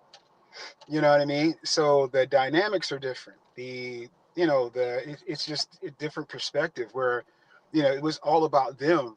Where me, it was responsibility placed on me. So, yeah, it's a lot of growth. And I think if we're honest with ourselves, we have to really sit back and really like decipher and say, you know what, maybe that might not work with my kid, maybe dial it back and go a different way. Maybe I might need to lean on my wife, get some, understanding from someplace else that I may not have all the answers. You know what I mean? Yeah. So I think Drew, it's just being honest. yeah, so Drew, I would say like listening to you right now, like being the oldest child, like I'm not the oldest, I'm the middle child, but mentally I'm the oldest. No, I and got you. and so like I have a big brother, but he's a little bit crazy. He's coming around now, but he's a little bit crazy. And so for me, like I was always the responsible one too. I've always had to be the responsible one. And I think watching my son grow up an only child and the lack of responsibility that he has, because he's never had to take care of anybody, and now we have this little baby where he won't even hold her. He's like, here, this is your child, this Right, is just my sister. She's your child, not mine. Here, get her. You know what I mean? Yeah. And that was right, me asking him, hey, can you bring your sister to the living room one time in her whole 3-month life? He's like, yeah, you're child. You know what I mean? Like I couldn't imagine like as a kid telling my mom, like, here, get your child. And there was a 7-year difference between me and my sister. There's a 13-year difference between him and our daughter. But I also think, Drew, like people like us, like we're cycle breakers. Like you see, like I was listening to you talk, like you've seen the cycles in your family, you've seen the unhealthy generational cycles, and you wanted to break those cycles for your son. And I think right. honestly, like when you go through things at a young age and when you have all those responsibilities put on you at a young age, you do when you grow up want to be the person who breaks those cycles and teaches your kids something else and raises them different. And that's why our kids are different, because I feel like our generation is full of cycle breakers. Yeah, that's true. You Position. know, Position. I don't, and having a son is something because I don't know what it is with mothers and their sons. There's a special connection there. So and I have to maneuver through that with my wife and my son. You know what I mean? Because when it comes to him, I'm more lenient, and she's more the mama bear, and she could be protective. Even him being 31, it's like, yo, you gotta pull back. Like you gotta pull back, man. Nobody he brings over is good. You know what I'm saying? It's like, yo, just chill. But family dynamics is very interesting, and I would encourage too, if somebody's out there listening and your dynamic is like you feel like it's too much for you. There's therapy. Like I would encourage therapy. I really would. They have Christian therapists. If you don't trust the secular therapist, they have Christian therapists. They have all of that there. If you need resources, let me know. I'm a healthcare professional. I have, some connections. No matter where you are, we can try and get you help. But, therapy helps, because sometimes if it's hard to break some of those cycles. You're cutting out, Drew. He's driving, guys. So if he cuts out, he'll pop back on. He has the link. um, but we'll wait till we can hear him again. But yeah, so Drew, you guys, Drew's pretty amazing. Like I said before, he's very supportive of our channel. He pops on almost on every show. I think he's only missed a few testimonies on Sundays, but I can only imagine what's getting ready to happen with football season coming up. People aren't going to want to sit down at 3 o'clock on Sundays. So we might be moving testimony Sundays to like a different day of the week through football season to accommodate everybody, and my husband's podcast, of course, but that's to be determined. We haven't made it that far yet. But you guys, I think that we are probably coming up on 2 hours, so we're probably going to wrap this up. I know that there's so much that goes into like your childhood and your adult life and bringing that in.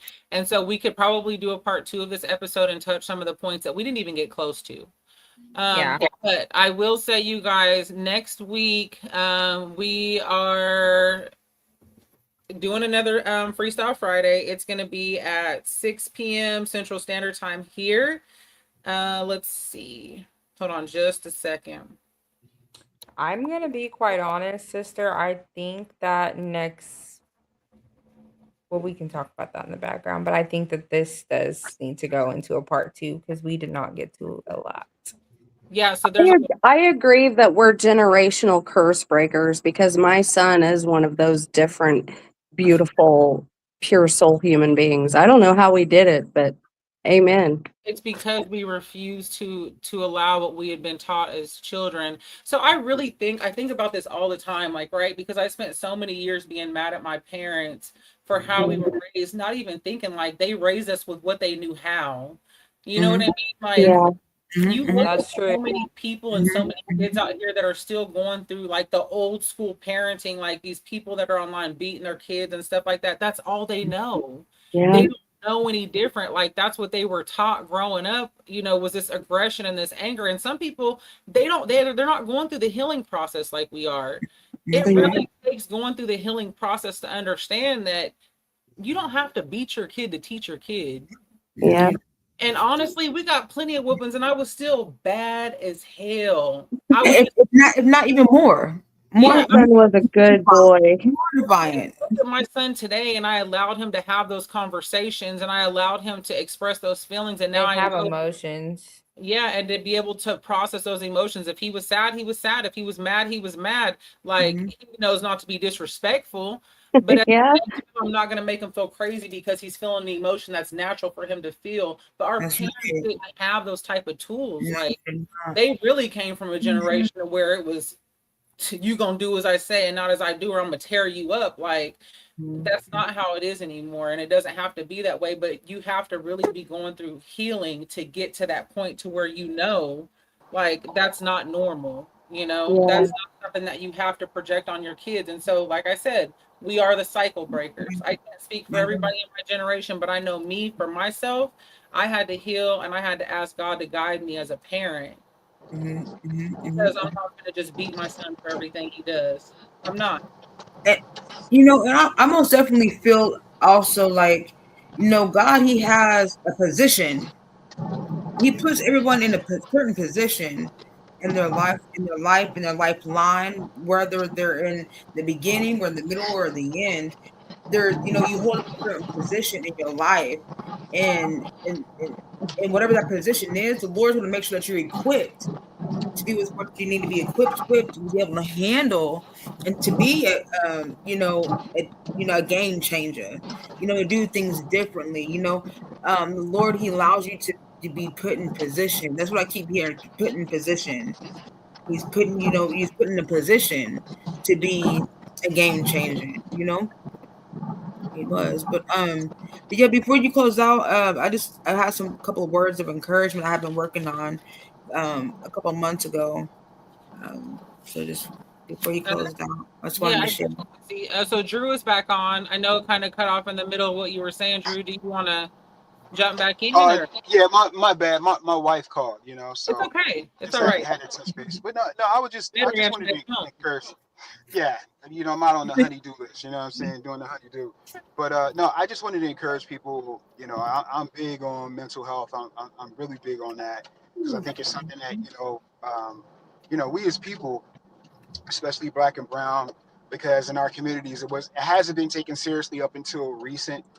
thank God people are taking it more serious, and it's something that it's a useful tool. I mean, God created it for a purpose and a reason, right? So why not take advantage of it? You don't have to sit and grin and bear it. And if you want to break a cycle, you can break that cycle. Like the sister was saying, you don't have to, beat your kids like I got spanked. You know what I mean? You don't have to. There's other ways that you can do that. Plus, you don't want them to come take your kids and put you in jail. You don't want those type of problems. So there's other ways, and I pray that you have a strong community around you, a strong church community. If you don't have one, please try and find one. I have resources to find a strong Bible believing church. If you don't have one, let me know. I have resources. We can try and help you find that as well. So yeah, Um, that was it. while we're on the topic of mental health, since Drew is speaking on it right now, I Mhm. also want you guys to understand that there's more than one ways to abuse a child.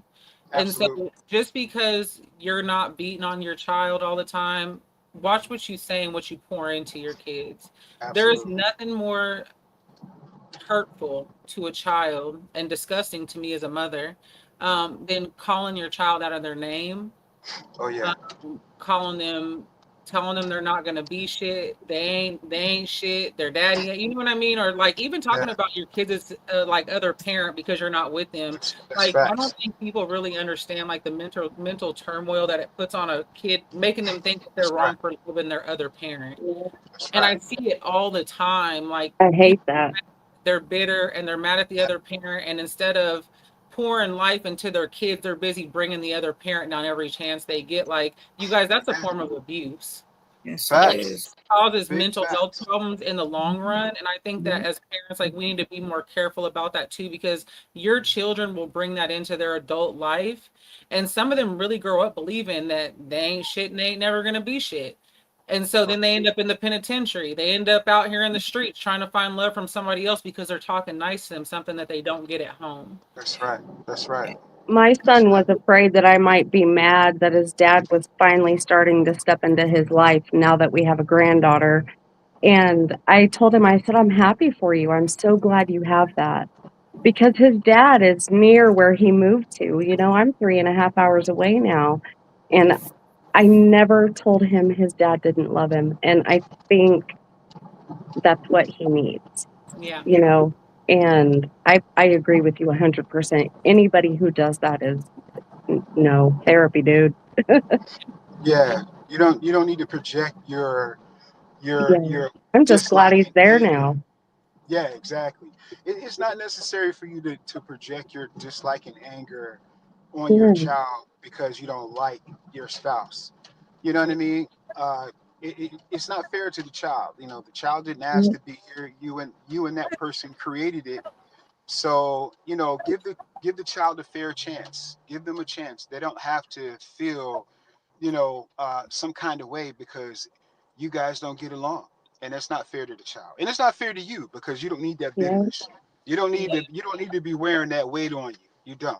Mhm. Yeah, I think it really creates resentment too. Like, and I'm speaking from knowing, like, I went through it. Like, you would go over here, and it was like my mom talking about my dad, and then you would go over here, and you have my grandmas and my aunts and all them talking about my mom, and you know what I mean. And it's just kind of like you're that little kid stuck in between, and all you know is you love both of them, but they hate each other. It seems like, and Mhm. so being torn, like to like, and then growing up and really understanding what was happening, it builds a resentment. Like, they never really felt like that to begin with. You were just making it sound like they were a horrible person, or you know what I mean? Like, I don't know. Yeah, Just be that's a careful. lot of pressure. It That's a takes lot time of to grow. pressure on a kid.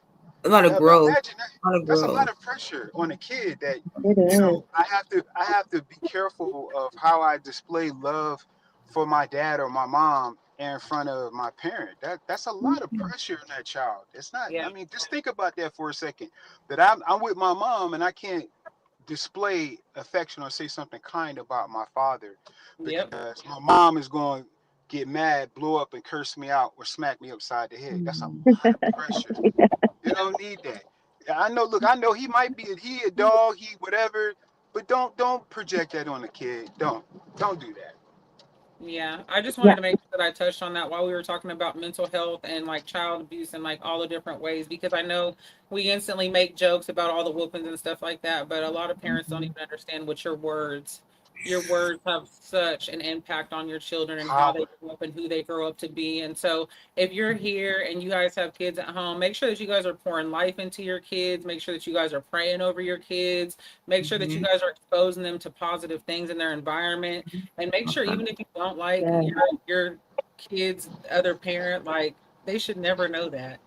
You And know, they it's should, never Facts. too late. Even if you didn't do that before, it's never It's too never late too to late. start. Never too and late. even if You're never too Never old too to start. no, That's you're not. facts. And if you're standing in it right now and that touched you in some type of way because you know that you're one of those parents that do, it's okay Mm-hmm. to change that right now. It's okay to It's turn okay. those Never behaviors, too late. those cycles. It's never too late to Never be a too parent. late. If you want to see miracles, just take that step to make that change. That's all you got to do is start doing it, because I'm sorry is never anything until you start showing, a difference, because without that action, there is no apology. And here's an example we all can relate to. Everybody in the chat, because I know I'm older than you guys, right? But when I was growing up, my mom would say, grandma would be like, oh, well, if they call you a name or whatever, sticks and stones may break your bones, but words can never hurt you. Yeah. Wrong, Mm-hmm. mom. Yeah. Wrong, Yeah. mom. Wrong, mom. Yeah. Names will hurt you. Yes. Words will hurt you. Yeah. Words will cut deep. Yeah. Words will cut deep and make you hurt somebody or make you feel like you want to do something to somebody. So, you know what I mean? Just something simple as that we were taught as kids. It came from a good place, but definitely not the right place. You know what I mean? Yeah. Yeah. I think honestly, I think about like some of the things as a kid that we were called or said or whatever. My mom she drank a lot. And so she used to just say crazy things sometimes and call us crazy things. And that did carry over into my adult life. And I did carry that. And so I'm very gentle with what I say to my son. Like I've never called him out of his name. Like I said, I might snatch him up. Like if he's acting like super crazy, but My mom used to tell me I was sick in the head and I ended up having to have brain surgery. That sits really deep in my roots, and it is something I teach my son on a daily basis because it is Wow. real. yeah, watch what Wow. Yeah. Yeah. I mean, you I don't know. I mean, a lot of people, if you read the Bible, if you are a believer, your tongue is the most powerful thing ever. And what people Yes. speak over you and what you speak over yourself, will most I definitely I cut come to those ties. pass if you let it. Mm-mm. Well, Yeah. let me just say this before I got to jump off here in a minute. I just want to leave you guys, and maybe some of you have heard this before, but there was a Latin word that I learned in seminary, and it's a Latin word. It's imago Dei, and it basically means image bearer of God, image bearer, right? So we as Christians, or not even Christians, we all as people are image bearers of Yahweh. And as an image bearer, and because I am a Christian, I am responsible to treat everyone with respect. That's I don't right. care who you are. I don't care Mm-hmm. what you believe. Mm-hmm. I don't care, what you've done as an image bearer, because that person is the image of God. I have to respect you. I have to talk to you with respect. I have to be respectful. I have to be kind to you, because you are the created image of God. You're not God, but you were created in his image. So, as you go along in life, when you interact with people, um, just remember that we're all image bearers, and that as a Christian, let's treat them with respect. Let's treat them with the kindness, and you'd be surprised how far that will go along in an individual's life. Just letting them know the love of Christ, especially if you are a believer. So, just look that word up. Don't take my word for it. Look it up. Imago Dei. It's a Latin word, image bearer. And thank you make sure guys you for allowing me to come up you talk and about speaking with you guys. Yeah, anytime. I appreciate you guys. thank you for allowing me to come up and speak. God bless, and you guys keep praying for me. I'll do the same for you guys. Okay. Awesome. Thank you. Thank Bye. you. All right. Take care, guys. Thank you so much. Thank you. That's a All good right. word.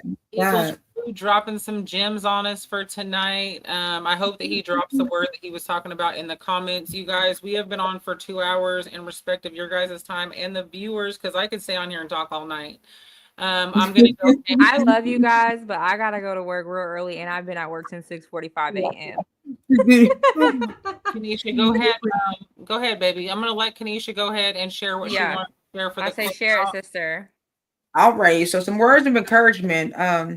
So we often find ourselves at a crossroads where our emotions and our experiences tug at our hearts, urging us to make decisions based on what feels right in the moment. While our emotions and experiences are important, there are even a greater source of wisdom available to us, and the wisdom is of God. We really solely, when we rarely, when we rely solely on our emotions and experiences, we may be swayed by temporary circumstances, limited to perspectives, and let me see where I go of our own biases.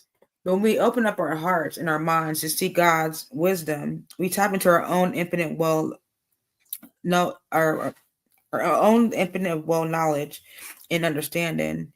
God's wisdom transcends our human limitations and provides us guidance that surpasses all of our understanding. The benefits of seeking God's wisdoms are manifold. His wisdom brings clarity to our confusion, light to our darkness, and direction to our paths. It enables us to make decisions that align with His perfect plan for our lives, leading to outcomes that are far beyond what we could ever achieve on our own. So, in God's wisdom, also guards our hearts and protects us from the pitfalls of impulsive choices driven by the fleets of emotions. It helps us discern the difference between what is merely good and what is truly best for us. His wisdom and safeguards us from unnecessary pain, regret, and heartache, leading us towards a life full of fulfillment, purpose, and peace. So while our emotions and experiences have their place, they must be brought under the guidance of God's wisdom. When we all allow His wisdom to shape our decisions, we can rest assured, and we are not be driven solely by the momentary fluctuations of our emotions, but by the steadfast truth and unchanging nature of our loving Creator, our God. That's what I got. Awesome. That was Amen. awesome. Amen. Yes, yes, yes. Thank you for dropping that, Drew. Hey, Brooklyn. Does anybody else have anything else before I close out? No? All right. So I got one more Bible verse and we're out of here. This is Philippians, and we're going to do 3:13 through 14. Super quick, super simple. It says, "No, dear brother and sisters, I have not achieved it, but I focus on this one thing. Forgetting the past and looking forward to what lies ahead, I press on to reach the end of the race and receive the heavenly prize for which God, through Christ, Jesus is calling us." Don't let your childhood define who you are as an adult, you guys. Hi, Tabby. Don't let your childhood define who you are as an adult, your communication style, your parenting. Go out there and be who God made you to be. If you guys don't believe in God, that's fine too. Whatever it is that makes you a better person. I'm not here to judge your faith or your spirituality. We love everybody right where you're at because that's what we were called to do. Is love each other. But I just want to thank all of you guys for hanging out with us tonight. We will have an open panel next Friday at 6 p.m. Central Standard Time. Anybody is welcome to join the panel. If you want to RSVP a seat for next Friday at 6 p.m., you can reach me on Facebook. If you are watching on YouTube and you guys don't have me on Facebook, my Facebook is linked in the bio of my YouTube. So you guys can message me on there. Just tell me that you want a seat for next week. Next week, we are going to be talking about survival mode. So that is the topic for next week. You ladies are more than welcome to come back and join next week for survival mode if you guys would like to. Just please let me know ahead of time and I'll make sure I get that link sent out to you guys. Also, I'm still looking for people to do their testimonies on Sundays. So we do Testimony Sunday here on the channel. Every Sunday at 3 p.m. we have a new person on to do a new testimony. We do keep those testimonies to an hour at a time. And then if we need to do a part 2 or a part 3, we do that then. But if you guys are interested in coming on and giving your story, like I said before, you can reach out to me on Facebook. My Facebook is linked in my YouTube bio. Or if you guys already have me on Facebook, just reach out to me or my sister Bree. We would love to get you guys scheduled to come on and do your testimony. You guys, we appreciate y'all hanging out with us. We will see you guys on Sunday at 3. I have a very special guest coming on. My dad is coming on to give his testimony on Sunday. I'm super, super excited about that. So you guys make sure that you guys are here at 3 p.m. Central Standard Time for that testimony this week. We love you guys. Remember that life is about progress, not perfection. Keep pushing, keep praying, you guys. And we love you guys, and we will see y'all on Sunday. All right now. Peace. Love you. You guys Thank can you. Thank you. You guys can stay on the panel. How do I hang up? Don't leave yet.